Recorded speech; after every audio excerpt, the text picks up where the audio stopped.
The default pivot chart layout that we get is a bar chart, more commonly referred to as a column because the bars go upwards. Normally a bar goes horizontally. Now we can change that. We're not stuck with the default, and sometimes the default doesn't quite work for what we're trying to achieve. So in order to change the chart type, we make sure we have the pivot chart selected. Go to the pivot chart tools. On the design sub-ribbon, you can see on the right, change chart type. And this will allow you to choose a different chart type. And we have lines, pies, bars, areas, XY scatter, stock, surface, radar, and combo. Now, the main common types really are column, line, pie, bar, and area. And within each of these main types, there are subtypes. So even if we wanted to stay with column, there are actually different types of column. Stacked columns, 100% stacked column, 3D clustered column, 3D stacked column, 3D 100% stacked column, and then 3D columns. So I could stay with the 3D column and go OK, and then things twist around and look quite trendy, and that looks a lot better when you have multiple fields. So if we were to drop the marital status in there as well, and thus by adding a second field, we create this sort of 3D effect of a Z-axis really, where the mar, div, and sin are looked from this side. So all those green ones are the single bars against each of the departments. So the choice of chart type is entirely down to yourself. But obviously some blocks of data lend themselves to better chart types.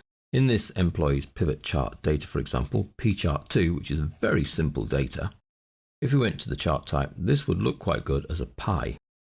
Now even the pies have subtypes. We have a 3D pie and a donut and then a bar of a pie. We're going to go with 3D pie. Okay. And then our pie chart exists. Now that we have a pie chart, we have lots of other choices up here to change that. See how it changes the angle and places the actual percentages on there. I quite like that style. Or we could even change the color scheme. Different variances of purple. And we can see that 51% are married, 39% are single, and 10% are divorced. So the pie chart there lends itself to presenting that data in a much neater and easier to understand format. Now with the pie chart, if we go to plus, although we have a tick on data labels, there is an arrow for us to go and say, let's choose data call out. And you can see then it places the data label and the percentage, quite like that, which means we then don't need the legend, freeing us up some more space. We don't really need a chart title, although we could retain it and change what it says, because it's just a simple text box at the top of the screen. Marital status split for XYZ Co. So the choice of chart type sometimes is driven by the data. Another example would be in our Sales Inc. 2013 file, where we've created a simple pivot table, so it's defaulted to the column bars for our sales for 2013. Well, sales look better as a line chart, so we need to go to Design, change chart type, line, and then we have a choice of lines.